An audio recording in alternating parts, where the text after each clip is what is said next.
Good morning students. आज अपने बात करेंगे मियोसिस डिवीज़न। डिस्कशन कर रहे थे, आप लोगों ने कहा था कि सर मियोसिस जो डिवीज़न है वो 2 डिवीज़न इसके अंदर इंक्लूड थे, meiosis first and meiosis second.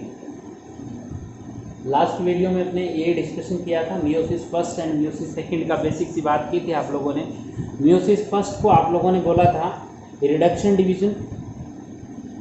क्यों बोला था वो भी रीज़न आप बता सकते हैं। रिडक्शन डिवीज़न इसको बोला था, रीज़न था कि इस डिवीज़न के बाद में जो सेल थी उसके अंदर नंबर ऑफ क्रोमोसोम जो है वो हाफ हो जाते थे as compare to their parental cell. इस वजह से आप लोगों ने इस डिवीज़न को क्या बोला था बेटा, इसको रिडक्शन डिवीज़न बोला था। और ख़ास बात ये है कि ये जो मियोसिस फर्स्ट जो है उस मियोसिस फर्स्ट डिवीज़न को आप लोग फर्दर सब पार्ट्स में डिवाइड करते हैं, और इनके जो सब पार्ट्स है उन सब पार्ट्स के अंदर बात करें आप लोग, यानी तो उसमें एक आपका आएगा कैरियो काइनेसिस, और दूसरा सब पार्ट कौन सा आएगा बेटा इसके अंदर, वही आएगा आपका साइटो काइनेसिस। क्योंकि दोनों मियोसिस फर्स्ट के है तो आप मियोसिस यानी कैरियोकाइनेसिस फर्स्ट और साइटोकाइनेसिस फर्स्ट में इसको डिवाइड कर सकते हैं।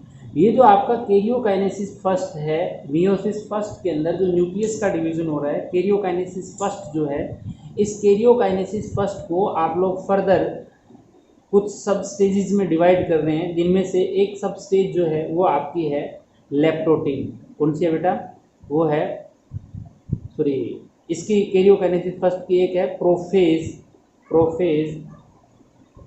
फर्स्ट। दूसरी सब स्टेज जो है वो आती है आपकी मेटाफेज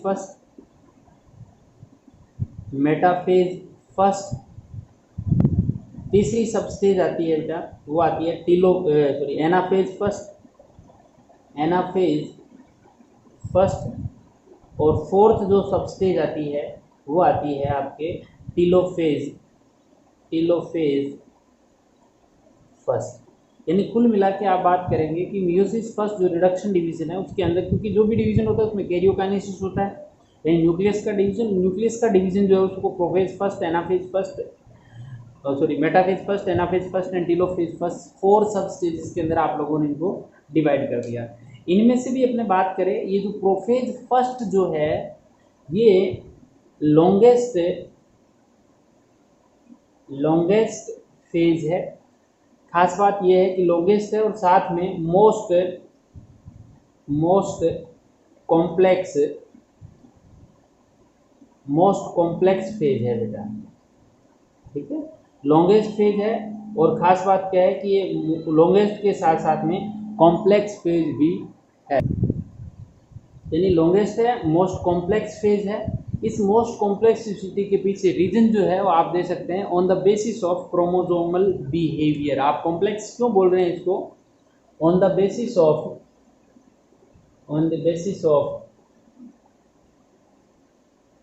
क्रोमोसोमल बिहेवियर।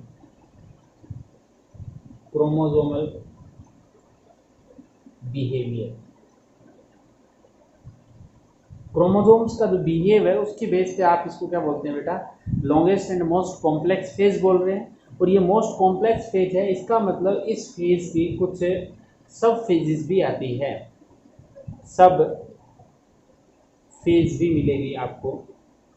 और सब फेज कौन कौन सी मिलेगी, जिसमें से मैं यहाँ लिख रहा हूँ, स्मॉल ए से लिख देते हैं आपके बारे में। तो इसमें फर्स्ट जो सब फेज आती है वो आती है लेप्टोटीन। कौन से बेटा, लेप्टोटीन। सेकंड जो सब फेज आती है वो आती है जाइगोटीन।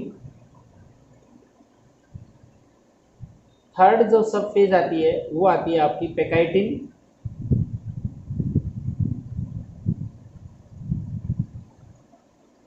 फोर्थ जो सब फेज आती है डी, वो आती है आपके डिप्लोटिन।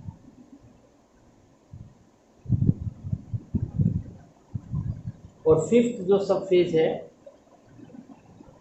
वो आती है आपके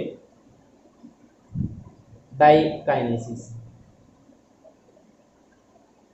यानी कुल मिला के आप लोग इस प्रोफेज फर्स्ट को 5 सब फेजेस के अंदर डिवाइड कर सकते हैं, leptotene, zygotene, pachytene, diplotene and diakinesis.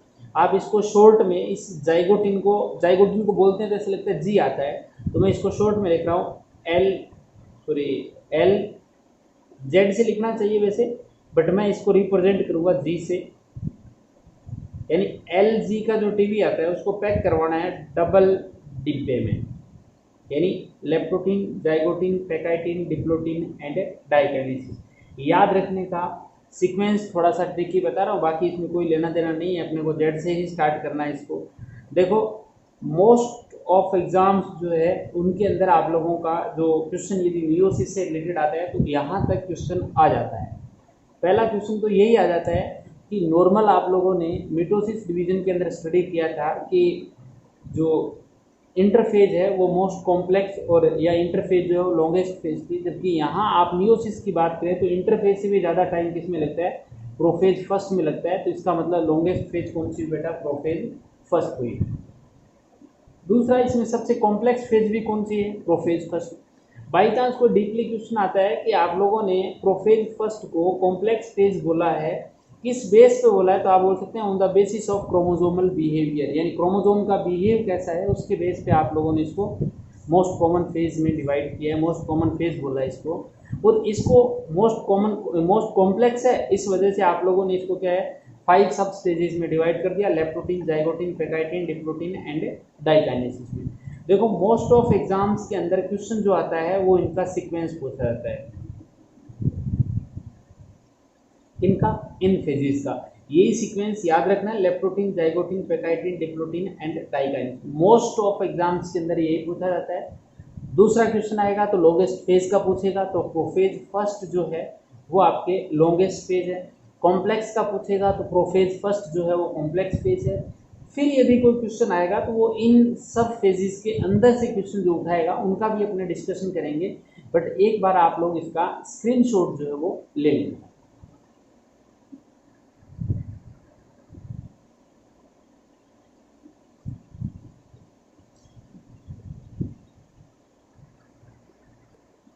देखो बेटा आपने प्रोफेज फर्स्ट जो है, प्रोफेज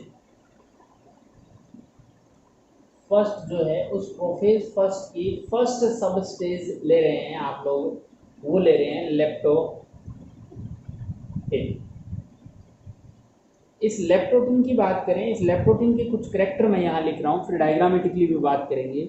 इसमें ये कह रहा है कि एक पॉइंट तो ये आता है कि क्रोमेटिड्स जो है, क्रोमेटिन नेटवर्क जो है, क्रोमेटिन नेटवर्क या chromatin network get condensed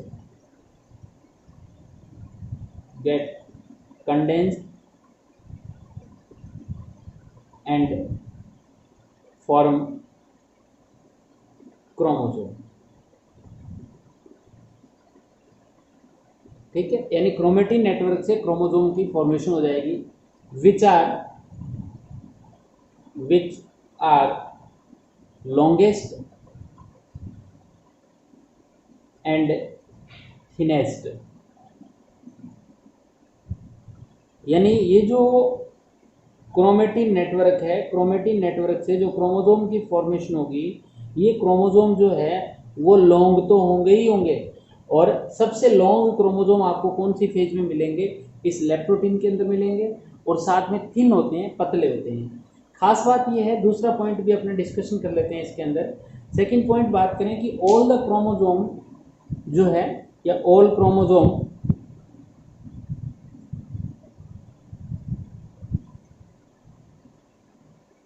are directed towards,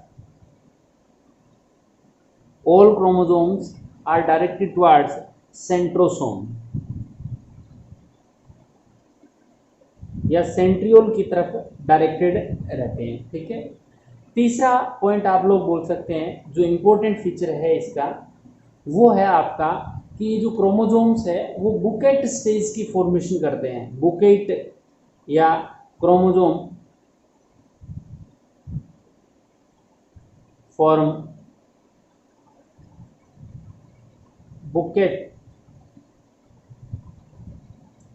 stage, गुलदस्ते के जैसी जो स्टेज है उसकी फॉर्मेशन करते हैं, बुकेट स्टेज की फॉर्मेशन करते हैं। देखो इस लेप्टोटीन में फर्स्ट पॉइंट तो ये इंपॉर्टेंट है और सेकंड पॉइंट बेटा ये इंपॉर्टेंट है, हालांकि ये भी इंपॉर्टेंट है, बट बात करेंगे अपने जो एग्जाम के अंदर क्वेश्चन पूछे जाते हैं उनके अंदर या तो ये पूछेगा या आपने को ये पूछेगा। तीसरा फोर्थ पॉइंट अपने डिस्कशन कर लेते हैं कि इस फेज के अंदर और कौन कौन सी प्रोसेस जो है होने वाली है। इसके अंदर ये कह रहा है कि क्रोमोजोम जो है, सॉरी क्रोमेटिड जो है या सेंट्रोसोम जो है, सेंट्रोसोम जो है वो मूव टू डिफरेंट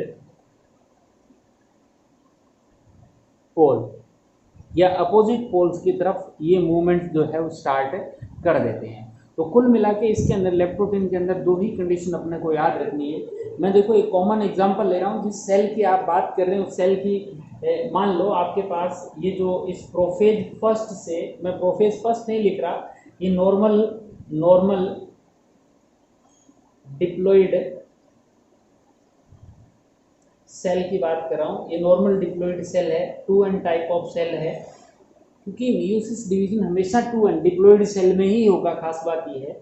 और इस सेल के अंदर इस टाइप से ये न्यूक्लियस है और न्यूक्लियस के अंदर ये न्यूक्लियोलस है और इसके अलावा इसके अंदर ये क्रोमेटिन नेटवर्क जो है वो अपने को मिल रहा है। मान लो कि इस क्रोमेटिन नेटवर्क से यानी 2n = 4 क्रोमोसोम है इसके अंदर, यानी इस क्रोमेटिन नेटवर्क से ओवरऑल 4 क्रोमोसोम बनेंगे और वी कैन से कि इसके अंदर 2 पेयर ऑफ क्रोमोसोम है। कितने क्रोमोसोम है बेटा? इस 2 पेयर ऑफ क्रोमोसोम है। तो जैसे ही ये सेल मान लो इंटरफेज के बाद में आपके प्रोफेज फर्स्ट में आएगी, तो प्रोफेज फर्स्ट में क्या कंडीशन होगी वो आप लोग इस डायग्राम से देखें। ये प्रोफेज फर्स्ट का डायग्राम जो है वो मैं ड्रॉ कर रहा हूँ। इस प्रोफेज फर्स्ट के अंदर जनरली अपने को ये सेंट्रोसोम ये मूवमेंट तो कर देगा स्टार्ट अपोजिट पोल्स की तरफ। खास बात है कि इसके अंदर जितने भी क्रोमोसोम बनेंगे, क्रोमोसोम कितने बना रहे हैं बेटा? 4 क्रोमोसोम बना रहे हैं, यानी 2 पेयर क्रोमोसोम्स की बात कर रहा हूँ। ऑल क्रोमोसोम होमोलोगस क्रोमोसोम है, तो मैं इसके अंदर ये कह देता हूँ कि भी इस टाइप से क्रोमोसोम जो है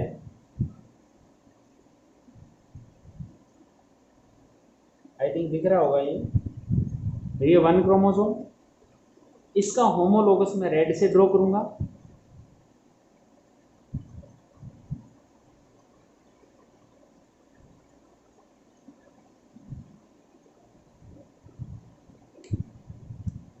फिर ब्लू कलर से सेकंड पेयर ड्रॉ कर देते हैं।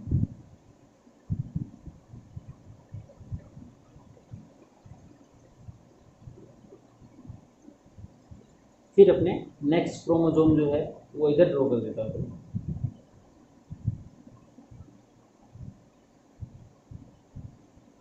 इस टाइप की कंडीशन जो है वो अपने को मिलने वाली है। देखो आपको ऐसे लग रहा होगा कि क्रोमोसोम एक साइड से तो जुड़े हुए हैं और इस साइड से ऐसे अंदर की तरफ आगे की तरफ फॉरवर्ड की तरफ क्या है ये खुले हुए दिख रहे हैं, यानी जैसे बुकेट होता है, जैसे गुलदस्ता जो होता है नीचे से बंद और ऊपर से खुला हो, इस ऐसी कंडीशन में अपने को दिखते हैं। इस वजह से आप लोग इसको क्या बोलते हैं बेटा?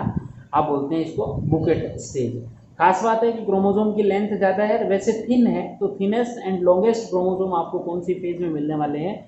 लेप्टोटीन के अंदर मिलने वाले हैं। तो ये आपके आ जाएगी leptotene phase of meiosis first और we can say prophase first. तो एक बार आप लोग बेटा ये नॉर्मल सेल का, जिसके अंदर आप लोगों ने बताया कि कितने क्रोमोसोम वाली सेल डिस्कशन कर रहे हैं अपने, तो नॉर्मल सेल डिप्लॉइड सेल है जिसके अंदर 2n = 4 और वी कैन से 2 पेयर ऑफ क्रोमोसोम प्रेजेंट है। और लेप्टोटीन के अंदर इसके क्रोमोसोम जो है वो किस टाइप से क्रोमेटिन नेटवर्क है वो कंडेंस होकर क्रोमोसोम की फॉर्मेशन कर लेगा। कैसी सिचुएशन में मिलने वाले हैं? ये सिचुएशन अपने को मिलेगी। तो एक बार आप इसका जो स्क्रीनशॉट है वो ले बेटा।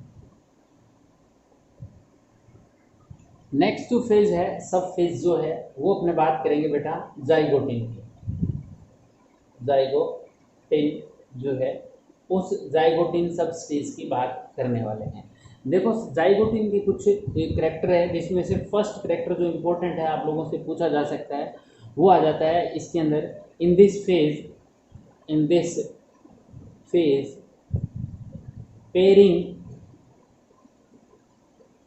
of homologous chromosome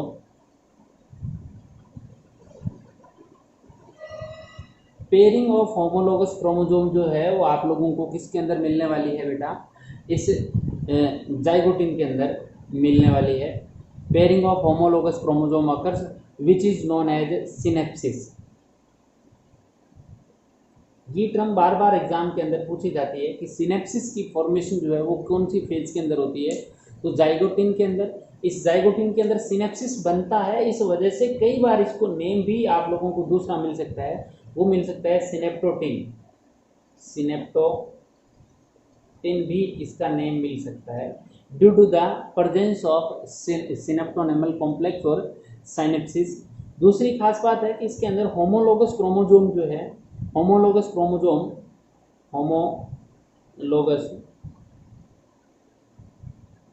chromosome are called as bivalent. क्या बोलते हैं बेटा इनको, बाईवैलेंट क्रोमोसोम बोला जाता है। देखो बाईवैलेंट क्यों बोला जाता है कि होमोलोगस क्रोमोसोम का वन पेयर होगा और वन पेयर के अंदर क्रोमोसोम की नंबर कितनी है बेटा, 2 है। इस वजह से आप इसको क्या बोल देते हैं, आप इनको बाईवैलेंट बोल देते हैं। ठीक है, कहीं अपने को टेट्राड कंडीशन भी मिलेगी, 2 डायड कंडीशन भी मिलेगी, तो ये सब कुछ अपने को दिखने वाला है, अपने बात करेंगे। आप चलो मैं यहाँ लिख देता हूँ कि 1 बाईवैलेंट जो है उसके अंदर आप लोगों को 2 होमोलोगस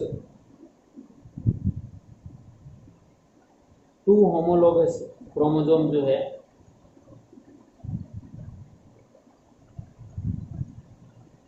मिलेंगे, या फिर ईच क्रोमोसोम के अंदर आप बोल सकते हैं कि 2 क्रोमेटिड होते हैं, तो या इसको बोल सकते हैं ईच क्रोमोसोम में 2 क्रोमेटिड्स है और 2 क्रोमोसोम में कितने हो जाएंगे, 4 हो जाएंगे, तो 2 डायड भी बोल सकते हैं।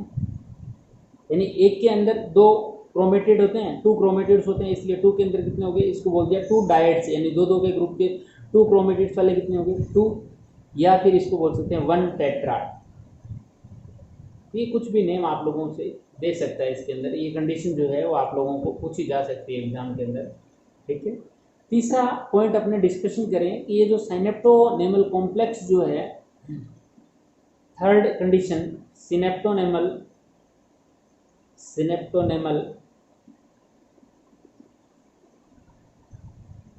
कॉम्प्लेक्स फॉर्म बिटवीन होमोलोगस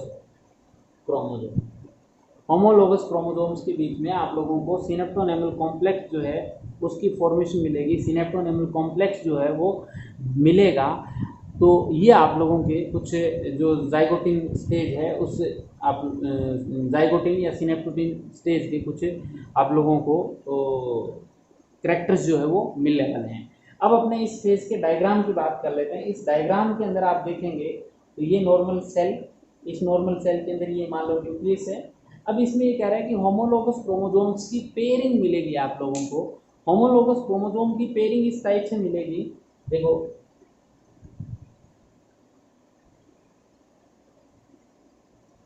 अब ये थिक हो गए थोड़े से और शॉर्ट हो गए बेटा क्रोमोसोम। मान लो कि 1 होमोलोगस क्रोमोसोम की पेयरिंग में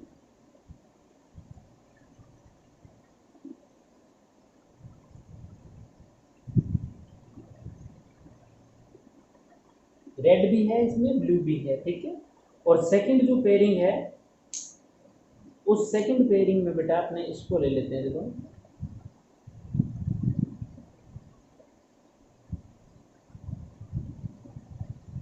इसके साथ पेयर में ब्लू को ले लेते हैं।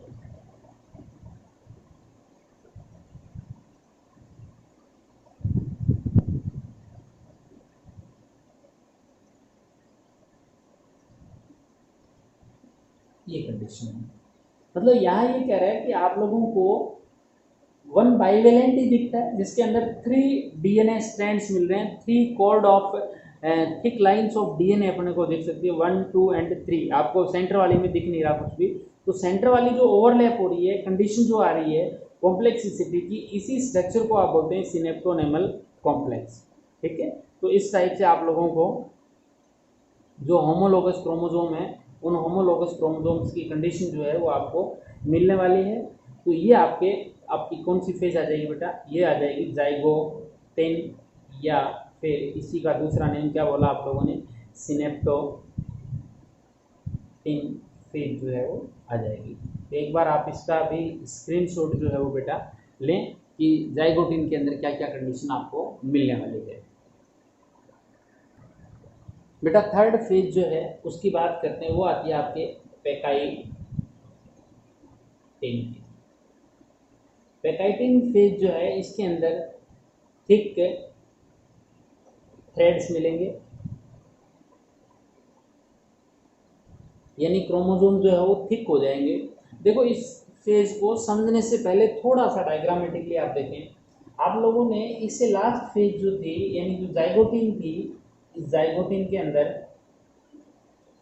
कुछ डिस्कशन किया कि सर इस जाइगोटिन में हमें जो क्रोमोसोम मिल रहे थे, होमोलोगस क्रोमोसोम मिल रहे थे, मैंने इस टाइप से ड्रॉ किया था इसको।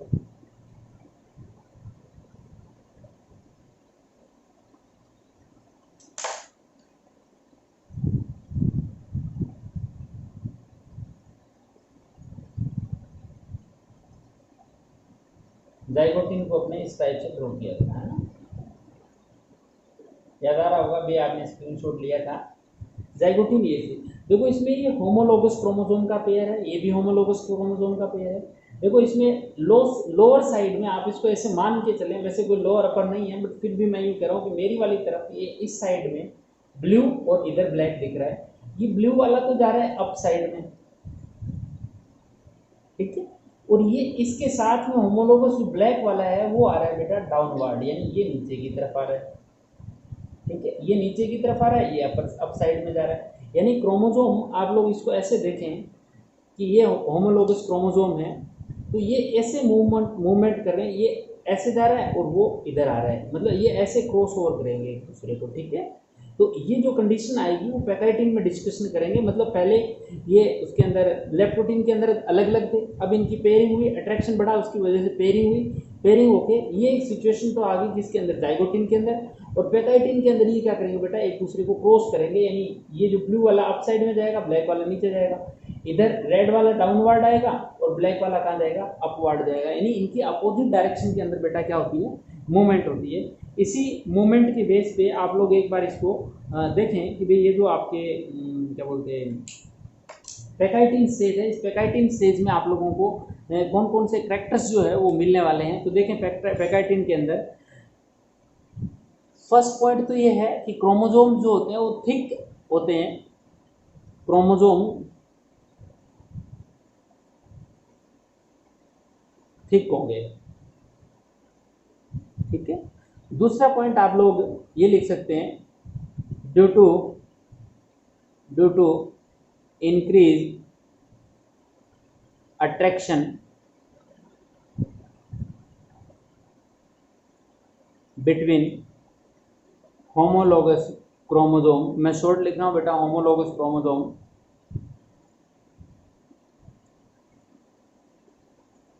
Due to increase attraction between homologous chromosome tightly coil around each other। ठीक है, यानी एक दूसरे से क्या हो जाएंगे, टाइटली जो है वो कोइल्ड हो जाएंगे, टाइटली जो है वो कोइलिंग स्ट्रक्चर या टाइटली अटैच्ड हो जाएंगे एक दूसरे से। और खास बात ये कह रहा है कि तीसरा point, both chromatid of each chromosome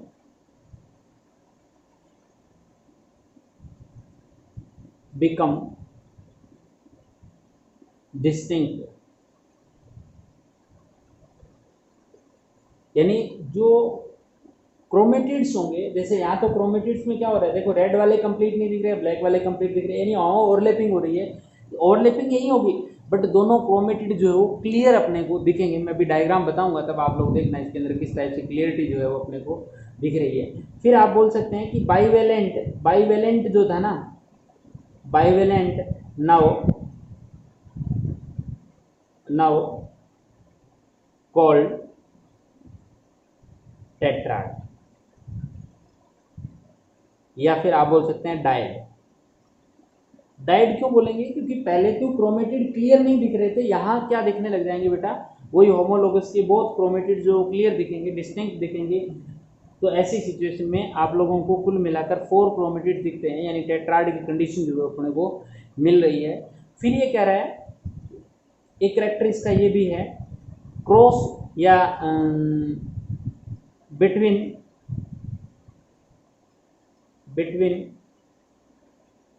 non sister chromatids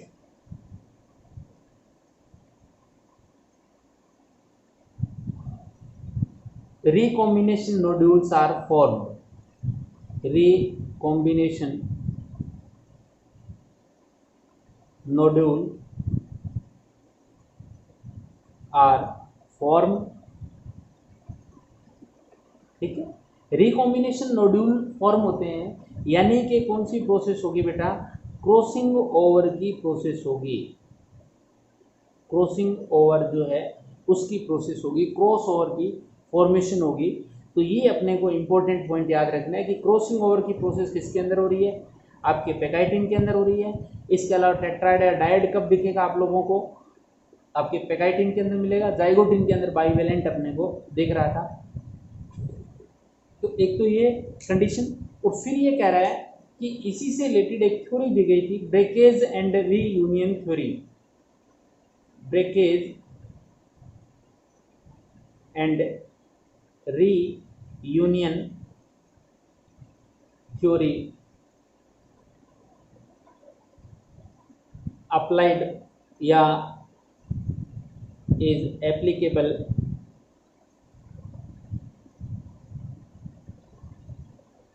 applicable for this stage. और ये जो थ्योरी देने वाले साइंटिस्ट थे वो कौन से थे बेटा, स्टर्न एंड होटा थे,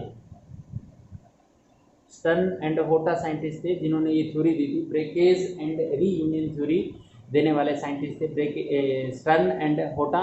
और ब्रेकेज एंड रीयूनियन थ्योरी जो है वो क्या कर रही थी, रिकॉम्बिनेशन नोड्यूल के ऊपर नॉन सिस्टर क्रोमेटिड्स जो है वो एक दूसरे को क्या कर रहे हैं, ब्रेक हो रहे हैं, टूट रहे हैं, और इस टाइम इसी क्रॉसिंग ओवर का रिजल्ट या इसी ब्रेकेज एंड रीयूनियन थ्योरी के थ्रू ही क्या बनेंगे, या फिर आप लोग बोलते हैं chiasmata are formed as a result of crossing over, crossing over के रिजल्ट के तौर पे क्या बनने वाले हैं, कियाजमेटा जो है उनकी फॉर्मेशन होगी। कैसे होंगी, एक बार इसको डायग्रामेटिकली देखें बेटा आप लोग। ये डायग्राम क्लियर हो गया आप लोगों को किस टाइप से यूनाइट हो रहे थे। देखो ये अप साइड में जा रहा है ब्लैक वाला, रेड वाला नीचे, इधर ब्लैक वाला डाउन और ब्लू वाला अप साइड में।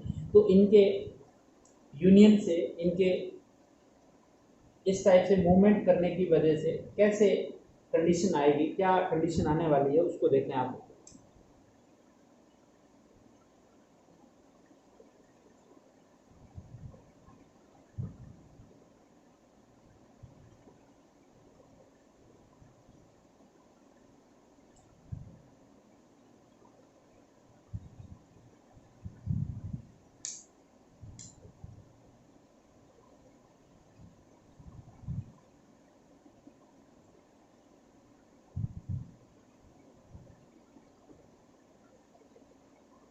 इसको भी वन प्लेस से ही कर लेते हैं थोड़ा।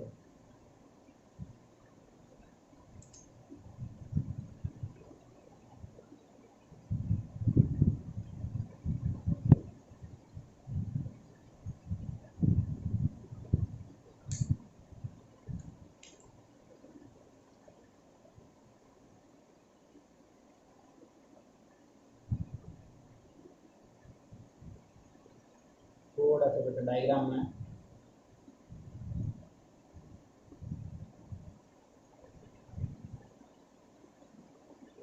उल्टा बना दिया मैंने।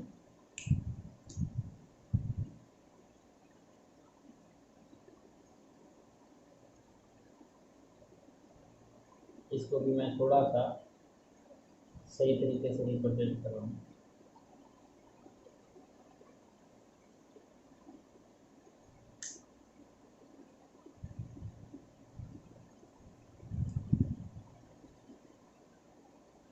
ये कंडीशन अपने को मिलने वाली है बेटा। ये जो स्ट्रक्चर आप लोगों को दिख रही है, यानी यहाँ पे देखो, पहले ब्लू वाला नीचे था, ये अप साइड जा रहा था, ब्लैक वाला डाउन आ रहा था। अप साइड यानी जब ये क्रॉस करने लगे ना इस टाइप से, जैसे ब्लैक वाला डाउन आ रहा था, ये रेड वाला अप साइड जा रहा था, तो ऐसे जब क्रॉस करने लगे ना, तो रेड वाला ऊपर पहुंच तो गया, बट इस रेड वाले का यानी ब्लैक ब्लू वाला अप साइड पहुंच तो गया, बट इसका वन क्रोमेटिड जो है वो इस ब्लैक वाले वन क्रोमेटिड से क्या है, उलझ गया, यानी एक टाइप से क्या हुआ, कॉम्प्लेक्स स्ट्रक्चर बन गई। इसी टाइप से यहाँ रेड वाला डाउन आ रहा था, ब्लैक वाला अपसाइड जा रहा था, तो यहाँ वन वन क्रोमेटिड जो है वो इस टाइप से उलझ गए। आप लोग डायरेक्टली ये मान लो जैसे धागा उलझता है, वैसी कंडीशन आ गई। और इसी सिचुएशन को आप लोग नेम देते हैं क्रॉसिंग ओवर की कंडीशन। इसमें आप लोग देखेंगे ये जो क्रॉस ओवर कर रहे हैं, क्या ये दोनों सेम क्रोमोसोम के क्रोमेटिड है या अलग अलग के हैं? तो आई थिंक आपको दिख रहा होगा कि सर एक ब्लू है एक ब्लैक है, मतलब अलग अलग है। तो ये जो क्रॉसिंग ओवर हो रही है, ये बेटा किसके बीच हो रही है? ये नॉन सिस्टर क्रोमेटिड्स के बीच हो रही है।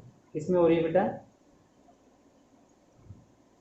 नॉन सिस्टर क्रोमेटिड्स के बीच में क्रॉसिंग ओवर की प्रोसेस हो रही है। दूसरा पॉइंट आप लोगों को ये भी दिख रहा होगा कि यहाँ ऑल या both chromatids of each chromosome जो है वो क्लियरली विजिबल है। मतलब अब आपको ये टेट्राइड की कंडीशन जो है वो इजी गोइंग समझ में आ गई होगी। है डायड के अंदर 4 क्रोमेटिड्स आप लोगों को दिख रहे हैं, मतलब टेट्राइड की कंडीशन भी यहाँ अपने को दिख रही है। और ये जो एरिया है, जिस एरिया के अंदर आप लोगों को क्रॉसिंग ओवर की कंडीशन हो रही है, इसी एरिया को बोलते हैं रिकॉम्बिनेशन नोड्यूल।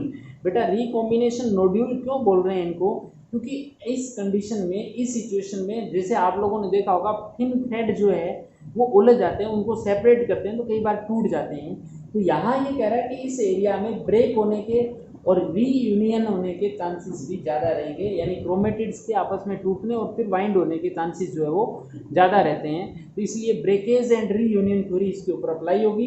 यानी यहाँ क्रॉसिंग ओवर की प्रोसेस हो रही है, उस क्रॉसिंग ओवर की प्रोसेस के बाद में आप लोगों जब इसमें नेक्स्ट स्टेज करेंगे अपने, तो क्रॉस लाइक स्ट्रक्चर जो है वो मिल जाएगी अपने को। जैसे इस कंडीशन को देखें तो आप बोलोगे सर ये ऐसे क्रॉस लाइक स्ट्रक्चर जो है उनमें दिखेगी इन फ्यूचर। तो इस क्रॉस लाइक स्ट्रक्चर को ही आप नेम देते हैं कियाज्मेटा। और ये कियाज्मेटा किसका रिजल्ट है? ये क्रॉसिंग ओवर का रिजल्ट है बेटा कियाज्मेटा फॉर्मेशन। तो ये कंडीशन अपने को किस में मिलने वाली है? ये कंडीशन अपने को मिलने वाली है बेटा किसके अंदर? ये अपने को मिलेगी पैकाइटिन स्टेज के अंदर। तो एक बार आप लोग इस स्टेज का भी जो स्क्रीनशॉट है वो ले। नेक्स्ट फेज जो ले रहे हैं, सी आप लोगों ने की थी पैकाइटिन, और डी फेज जो ले रहे हैं बेटा वो है आपके डिप्लोटिन। देखो डिप्लोटिन के करैक्टर जो है वो मैं यहाँ लिख रहा हूँ, है ना। डिप्लोटिन में ये कह रहा है कि इस कंडीशन में आप लोगों को कियाज्मेटा जो है वो बिकम विजिबल, यानी क्लियरली आपको कियाज्मेटा यहाँ दिख जाएंगे। और दूसरा पॉइंट ये कह रहा है कि due to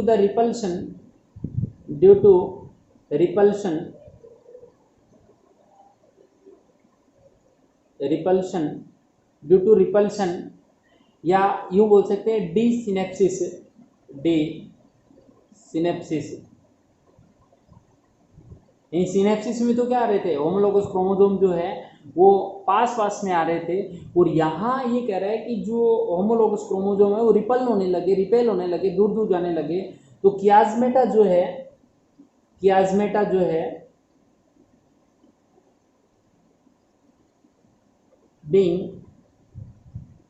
begin to move towards length of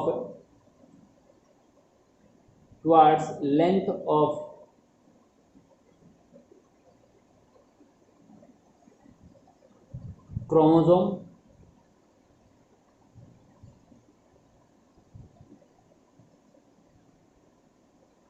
begin to move towards terminal या end of chromosome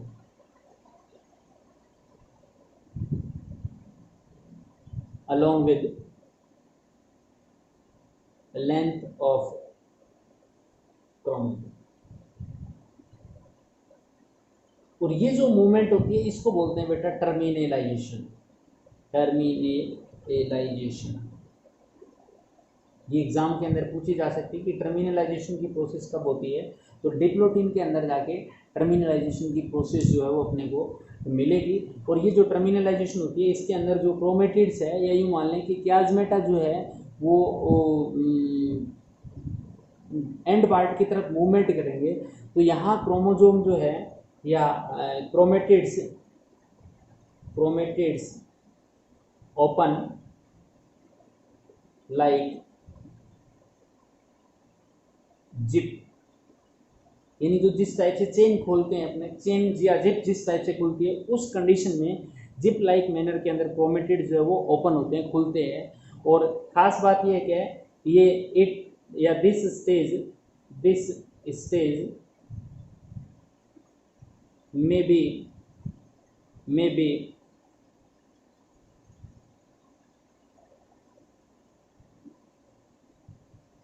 long for month to years, यानी महीनों से लेकर सालों तक ये जो है वो लंबी एज हो सकती है, यानी ये स्टेज हो सकती है। यानी सबसे लॉन्ग स्टेज की बात करें, होता क्या है कि जनरली oocyte जो होते हैं, oocyte फॉर्मेशन यानी एग जो बनते हैं, एग बनने की प्रोसेस इस डिप्लोटिन के अंदर आके टाइप से स्टॉप हो जाती है। और जैसे स्टॉप हो जाएगी तो ये डिप्लोटिन आगे कंप्लीट ही नहीं होगी, मतलब ये डिप्लोटिन स्टेज है वो काफ़ी लंबी हो सकती है, महीनों से लेकर साल इस प्रोसेस के अंदर लग सकते हैं। इसलिए लॉन्गेस्ट फेज डिप्लोटिन की वजह से ही आपके प्रोफेज फर्स्ट जो है वो लॉन्गेस्ट फेज होती है। अब आप लोग देखें इसके डायग्रामेटिकली व्यू से देखें कि किस टाइप की कंडीशन जो है वो अपने क्रिएट हो रही है इस फेज के अंदर।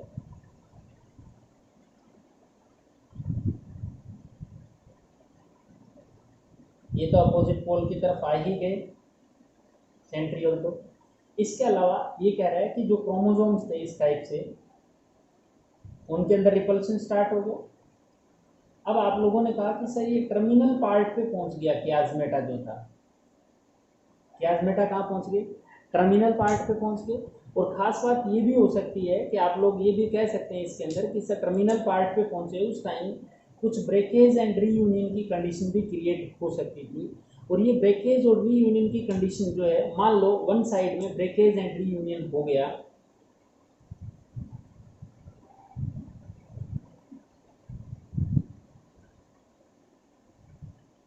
देखो किनारे पे पहुंच गया, ये टर्मिनलाइजेशन की प्रोसेस किनारे पे, यानी यहाँ था धीरे धीरे किस पे इधर चला गया, मतलब जिप लाइक मैनर में ओपन हो रहा है। और इसके अलावा ये कंडीशन भी हो सकती है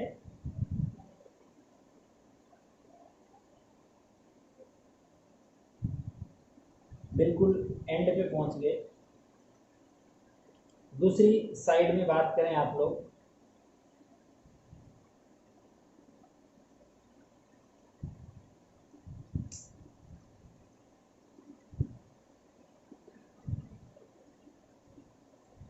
कियाजमा जो है वो टर्मिनल पार्ट पे पहुंच गए, तो इसी प्रोसेस को आप बोलते हैं टर्मिनलाइजेशन। यहाँ जो कियाजमा है वो अपने को क्लियर दिखते हैं, यानी किनारे पे पहुंच रहे हैं धीरे धीरे, टर्मिनलाइजेशन। कियाजमेटा अपने को क्लियर दिखते हैं और ये फेज लॉन्ग हो सकती है, मंथ या ईयर्स भी इस फेज के अंदर लग सकते हैं और जिप लाइक मैनर के अंदर ओपन हो रहे हैं। तो ये डायग्राम और ये इसके करैक्टर, तो इसका भी स्क्रीनशॉट लें बेटा।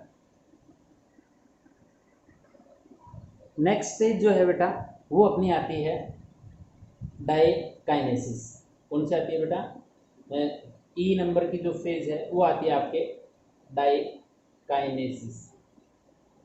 देखो डाइकाइनेसिस की खास बात क्या है कि इसके अंदर टर्मिनलाइजेशन की जो प्रोसेस है, टर्मिनलाइजेशन की प्रोसेस तो हो जाती है कंप्लीट, यानी इसके अंदर पहला पॉइंट तो आप लिख सकते हैं टर्मिनलाइजेशन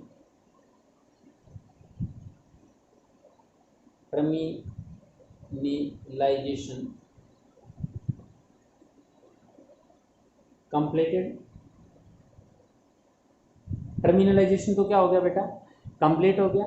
दूसरी खास बात है कि इसके अंदर आप लोगों को जो ये होमोलोगस क्रोमोजोम्स थे वो क्या होने लग जाते हैं, अपोजिट पोल्स की तरफ। यही मान लें कि homologous chromosome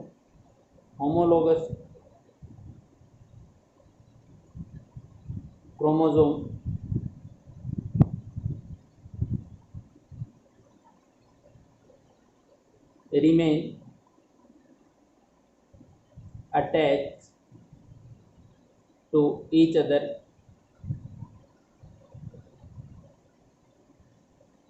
only at the ends। And से कई बार जुड़े हुए रह जाते हैं, बाकी सेपरेट हो जाते हैं।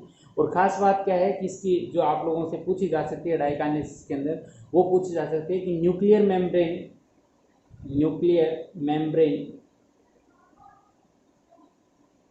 एंड न्यूक्लियोलस जो है वो डिसअपियर हो जाती है। ठीक है, न्यूक्लियर मेम्ब्रेन एंड न्यूक्लियोलस जो है वो क्या हो जाएंगे बेटा, डिसअपियर हो जाएंगे। तो ये कंडीशन जो है आपके डाइकाइनेसिस में रहेगी। इस डाइकाइनेसिस के डायग्रामेटिकली रिप्रेजेंटेशन को अपने देखें कि डाइकाइनेसिस में डायग्राम्स किस टाइप से रिप्रेजेंट होंगे, वो भी आप लोग थोड़ा सा देखें बेटा। क्योंकि न्यूक्लियर मेम्ब्रेन डिसअपियर हो गई,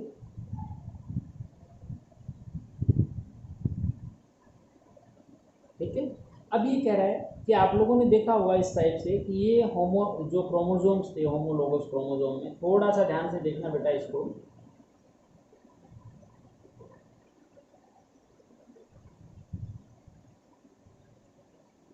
ये ब्लैक वाला अप साइड जा रहा था और आपने कहा कि सर रेड वाला डाउनवर्ड जो है वो आ रहा था।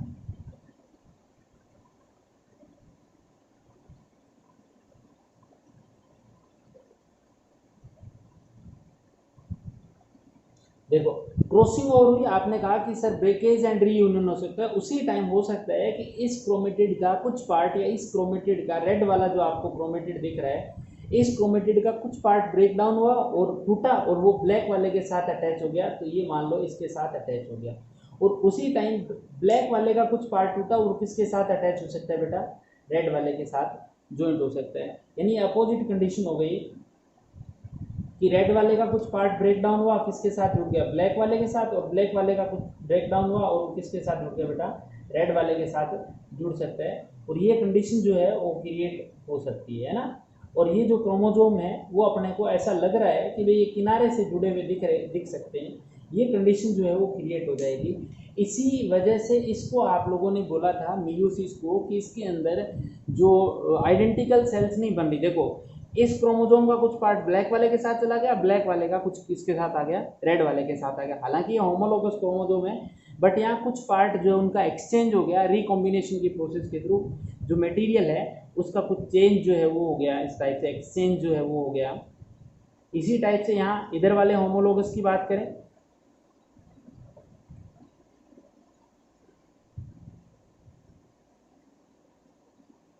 ठीक है, यहाँ ब्लू वाले का कुछ पार्ट टूटा, ब्लैक वाले के साथ आ गया। और ब्लैक वाले का कुछ पार्ट टूटेगा, वो किसके साथ चला जाएगा बेटा, ब्लू वाले के साथ चला जाएगा। बट किनारे से अभी भी ये जुड़े हुए हो सकते हैं। देखो